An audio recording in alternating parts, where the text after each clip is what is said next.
ब्रह्मा मुरारिस्त्रिपुरान्तकारी भानु शशि भूमिसुतो बुधश्च गुरुश्च शुक्र शनि राहु केतवः सर्वे ग्रहाः शांतिकरा भवन्तु।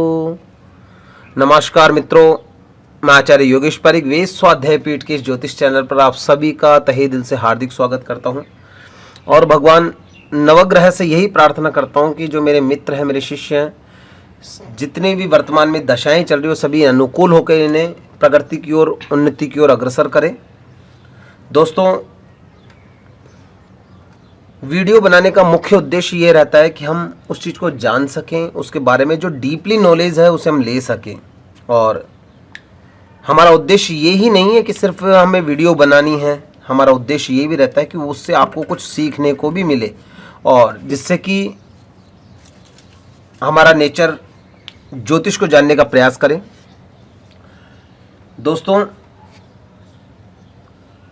आज मैं आपको बताने जा रहा हूं संयुक्त नाम अक्षर। देखिए, संयुक्त नाम अक्षर की राशि कैसे जाने, लेकिन उससे पहले मैं आपको बताऊं कि संयुक्त अक्षर क्या होता है, संयुक्त नाम अक्षर क्या होता है। यानी कि दो अक्षरों के मेल से जब एक शब्द का निर्माण होता है तो उसे पूर्ण संयुक्त अक्षर कहते हैं। संयुक्त यानी कि दो जो शब्द होते हैं उनके मेल से जब किसी शब्द का निर्माण होता है तो उसे संयुक्त अक्षर कहा जाता है।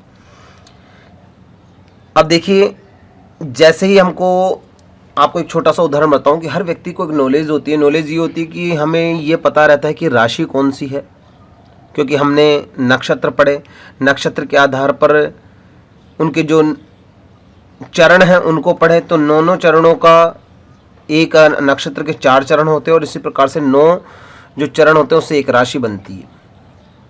तो मेरा जो समझाने का मुख्य मतलब है वो यही है कि हम जैसे ही हमें पता पड़ा कि नए अक्षर है तो हमें तुरंत ज्ञान हो गया कि वृश्चिक राशि है। जैसे हमें पता पड़ा कि पै नाम से कोई है, जैसे पूजा है तो पूजा की कन्या राशि हो गई, राम है तो राम की तुला राशि हो गई। हमें, क्योंकि हम इन चीज़ों से बिल्कुल जुड़े हुए हैं इसलिए हमें इन चीज़ों का ध्यान है। लेकिन सपोज कीजिए कि आपके सामने आ जाए श्रवण कुमार तो आप थोड़ा सा कंफ्यूज हो जाएंगे। आपके सामने आ जाए त्रिलोक की राशि बताइए तो त्रिलोक में आप थोड़ा सा कंफ्यूज हो जाएंगे। आपके सामने आ जाए कि ज्ञानचंद की राशि बताइए तो हम थोड़ा सा कंफ्यूज हो जाएंगे। शेम की राशि बताइए तो शेम की राशि में हम थोड़ा सा कंफ्यूज हो जाएंगे। उसका कारण क्या है? क्योंकि ये शब्द हमारे पास बहुत मुश्किल से आ पाते हैं। अभी कोई 2 मिनट में पूछ लीजिए, कोई आपसे पूछे कि नए अक्षर का बताइए कौन सा चरण है, तो आप थोड़ा सा कंफ्यूजन हो जाएंगे। तो मेरा यहाँ पर हमारा जो मुख्य उद्देश्य यही है कि आपके इस कंफ्यूजन को दूर करें और जिससे कि आपको प्रॉपर जो नॉलेज है वो पूरी नॉलेज आपको मिल सके। देखिए, जो नामाक्षर है मैं आपको बताने जा रहा हूँ कि संयुक्त नामाक्षर जिनकी हम आज पूरी तरह से व्याख्या करेंगे। व्याख्या करके मैं आपको बताना चाहूँगा कि किस प्रकार से। तो नामाक्षर ज्ञ, शय, श्रय, त्रय, री, द्रु, द्वा, श, न और य, इस प्रकार से इन नामाक्षर हैं। इन नामाक्षर की मैं व्याख्या भी करना चाहूँगा और व्याख्या से आपको बताना भी चाहूँगा कि इनकी राशियाँ कौन सी बनेगी, कौन से चरण के हैं, कौन सा इनका नक्षत्र है, कौन सी इनकी राशि रहेगी, किस प्रकार से इनके संयुक्त किन किन अक्षरों को मिलकर इस संयुक्त बने। तो आइए हम बात करते हैं। देखिए, इस श्लोक के माध्यम से, श्लोक में कहा है कि यन्ना माद्यक्षरम यस्य नक्षत्रस्य परे भवेत् तथैव तस्य नक्षत्रम विगेय गणिकोत्तमयि। कि यन्ना माद्यक्षरम, जिस जो नाम होता है उसका जो पहला अक्षर होता है, जैसे कि मान लीजिए किसी का नाम है लक्ष्य। अब लक्ष्य के अंदर 3 अक्षर हुए, ल, आधा श और य। तो हम किसे माने? तो यहाँ पर ये ज्योतिषाचार्य कह रहे हैं कि यन्ना माद्यक्षरम यस्य, कि जो नाम होता है उसका जो पहला वर्ण होता है ना, जैसे कि लक्ष्य में जो ल वर्ण पहला है उसका ही आधार माने, उसी को हम, उसकी ही कैलकुलेशन से हम उसका नक्षत्र को जानेंगे। आप जैसे हम जानेंगे कि जैसे लक्ष्य है तो लक्ष्य का पहला वर्ड हुआ ल, तो ल के आधार पे हम जानेंगे कि अच्छा ये अश्विनी का चूचे चोला, यानी कि अश्विनी का चौथा चरण है तो ये ल अक्षर अश्विनी का है। और अश्विनी राशि मेष राशि में से, मतलब जो अश्विनी नक्षत्र मेष राशि का है, तो हम तुरंत हमें पता पड़ गया कि भाई ये मेष राशि के बारे में बताने जा रहे हैं। तो इसी प्रकार से यहाँ पर ये कहना चाहते हैं कि यन्ना माद्यक्षरम यस्य नक्षत्रस्य परे भवेत् तथैव तस्य नक्षत्रम विगेय गणकोत्तकैः। यदि हमें राशि जाननी है तो सबसे पहले हम उसका नाम अक्षर जानेंगे। नाम अक्षर में पहला जो चरण है उससे हम जानेंगे कि ये किस नक्षत्र का है और नक्षत्र से जानेंगे कि किस राशि का है। तो इसी प्रकार से ये जो दूसरा श्लोक है इसका अर्थ आपको बाद में बताऊंगा। तो आइए हम बात करते हैं कि जो मैं आपको बताने जा रहा हूँ मुख्य चीज़, कि जैसे कि सपोज कीजिए किसी का नाम है ज्ञानचंद, मैंने यहाँ पर पहले से लिख कर रखा हुआ है ताकि आपको भी समझने में थोड़ा इजी हो जाए और हमारा समय भी थोड़ा बच सके, क्योंकि मैं चाहता हूँ कि कम समय में पूरा यूटिलाइज हमारे समय का होना चाहिए। तो देखिए यहाँ पर है नाम ज्ञानचंद। अब ज्ञान यानी कि ज्ञ अक्षर हुआ। अब ज्ञ अक्षर जब दो अक्षर मिलते हैं, कौन कौन से, जय और य, तो जय और य के संयुक्त से यानी कि इन दोनों के मिलने से ही ज्ञ अक्षर का निर्माण हुआ। ठीक है, तो आपको ये समझ में आ गया को जय और य मिलने से ज्ञ अक्षर का निर्माण हुआ और ज्ञ से फिर नाम बने, या कोई भी नाम बोल सकते हैं आप, जैसे ज्ञानचंद हुआ, ज्ञान प्रकाश हुआ, कोई सा भी आप इसका नाम जोड़ सकते हैं। तो ज्ञ अक्षर का निर्माण हुआ। मैं यहाँ पर जो अक्षर हैं उनके बारे में आपको बताने जा रहा हूँ। तो ज्ञ अक्षर का इस नाम से हुआ, लेकिन हम कैसे जाने, क्योंकि यहाँ पर तो दो अक्षर आ गए, जय भी आ गया और य भी आ गया। अब किस प्रकार जाने कि हमें कि भाई अगर हम इसे मानते हैं य को, तो ये तो हो गया अपने उत्तरा भाद्रपद का चौथा चरण, ठीक है, ये वाला तो, और ये हो गया उत्तराषाढ़ का तीसरा चरण। तो अब कैसे जाने कौन सा में लेना चाहिए, तो इसी कारण ज्योतिषों में लिखा हुआ कि यन्ना माध्यक्षरम यस्य की, चाहे कोई सा भी हो हमें पहला वाला ही वर्ड लेना है। नाम जैसे ज्ञान प्रकाश है तो ज्ञान में जय और ये मिला, तो यहाँ पर जो मुख्य भूमिका है यहाँ पर जय की मुख्य भूमिका रहेगी, इसलिए जय अक्षर का जो नाम है, इसलिए यानी कि उत्तराषाढ़ का जो तीसरा चरण है जय, ये मकर राशि का कहलाएगा, इसलिए जय को मकर राशि का हम संबोधित करेंगे। आइए चलिए दूसरे हम लेते हैं प्रैक्टिकल ज्ञान कि शेम किसी का नाम है, शेम, या मान लीजिए क्षमा, क्षमा किसी का नाम है, तो क्षमा को या शेम को हम कैसे, तो क्षत्रिय वाला जो श आता है, तो ये क्या होता है कि कै और श, इन दो अक्षरों को मिलकर इसका निर्माण हुआ, मतलब इन दोनों के संयुक्ता से श अक्षर बना, तो कै और श मिलकर क्षत्रिय वाला श का निर्माण हुआ। तो अब हम यहाँ पर बात करें कि हमें क्या लेना चाहिए, श लेना चाहिए, तो यहाँ पर यही कहना चाहते हैं हम यन्ना माध्यक्षरम यस्य, जो आद्य यानी पहला जो अक्षर है उसी को लेकर हम राशि को जानेंगे। तो यहाँ पर क्या हुआ, तो यहाँ पर मृगशिरा का तीसरा चरण है, यानी कि इसे हम मिथुन राशि के अंदर हम जानेंगे कि ये मिथुन राशि का है श। अच्छा, ऐसा का ऐसा ही श ये दूसरा है जिसे कहते हैं हम श्रेय, जो कि जैसे कि हम बता सकते हैं श्रवण कुमार, श्रावणी कर्म, श्रावण मास, या किसी भी आधार पर हम बता सकते हैं इसको। तो इस श्रेय से इस जैसे श्री राम या श्री कृष्ण, तो श्रेय अक्षर देखिए दो अक्षरों को मिलकर बना, श और र। तो अब हम वही बात बताना चाहूँगा कि इसमें जैसे कि पहले का जो अक्षर है श, तो इस श के जैसे कि इसका जो चरण है शतभिषा का दूसरा चरण है, यानी कि इस शतभिषा का दूसरा चरण हुआ तो कुंभ राशि हो गई, तो इसे हमें कुंभ राशि के अंदर ही हमें संबोधित करना पड़ेगा। अब यहाँ पर आते हैं हम तय, त्रय के अंदर यानी कि त्रिलोक, त्रिलोक के अंदर अब जैसे कि तय और रय को मिलकर त्रय का निर्माण हुआ, दो अक्षर मिले तय और रय, तो त्रय का निर्माण हुआ। तो इस त्रय का निर्माण से तो हम पहले वाली जैसे कि विशाखा नक्षत्र का पहला चरण है तय, तो तुला राशि हो गई, हम इसे यहाँ पर बता सकते हैं कि ये त्रिलोक की जो राशि रहेगी वो तुला राशि रहेगी।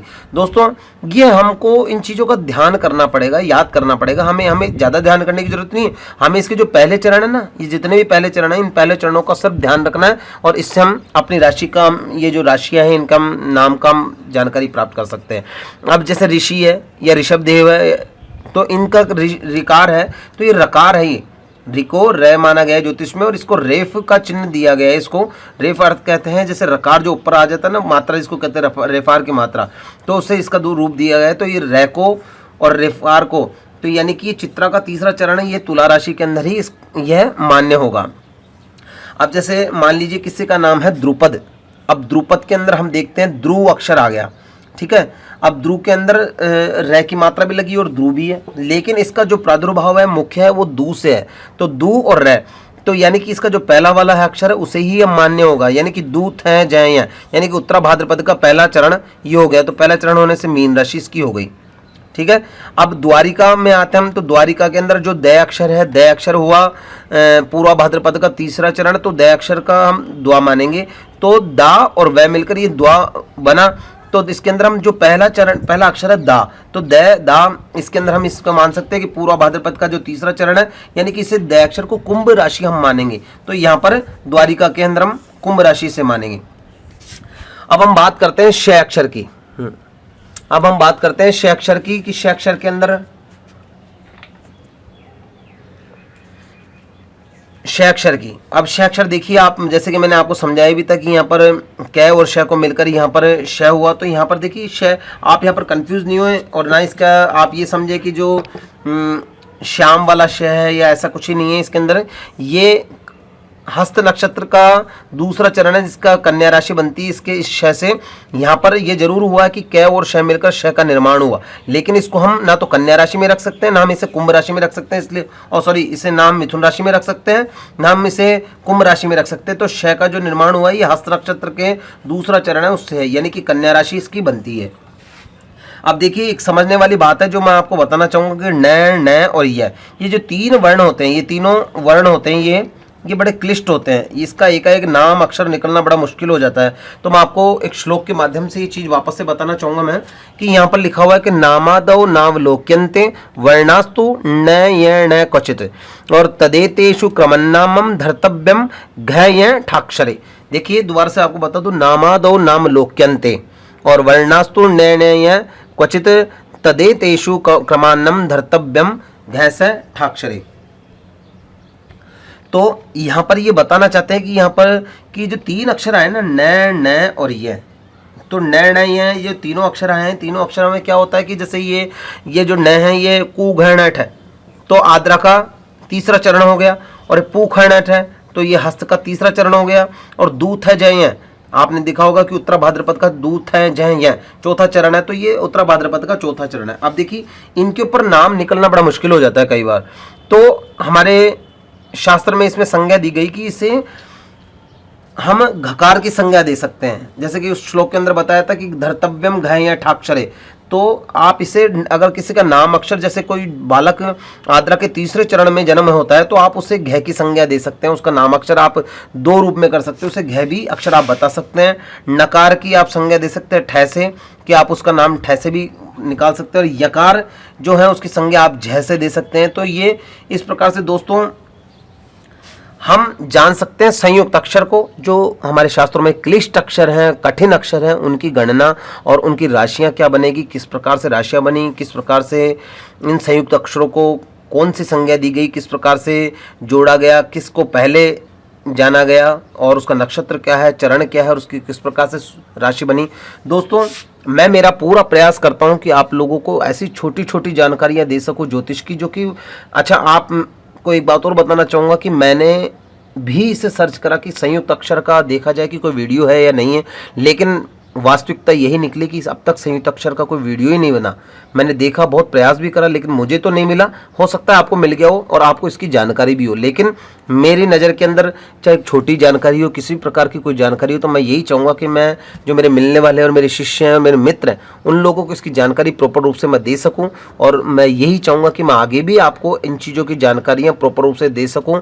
तो हमारे इस चैनल को आप प्लीज़ सब्सक्राइब करें, अधिक से अधिक इन जानकारियों को शेयर करने की कोशिश करें, ताकि और लोगों को भी इन चीज़ों की जानकारियाँ मिल सके कि वास्तविकता में हमारे ज्योतिष के अंदर क्या ज्ञान है, जिसके आधार पर हर चीज़ की कैलकुलेशन हो जाती है। तो दोस्तों मैं सिर्फ आप लोगों से इतनी सी विनती करता हूँ कि हमारे इस वीडियो को आप लोग शेयर करें, सब्सक्राइब करें जिन लोगों ने अभी तक नहीं करा है, और आप सभी को बहुत बहुत धन्यवाद देना चाहता हूँ हमारी इस वीडियो से जुड़े रहने के लिए।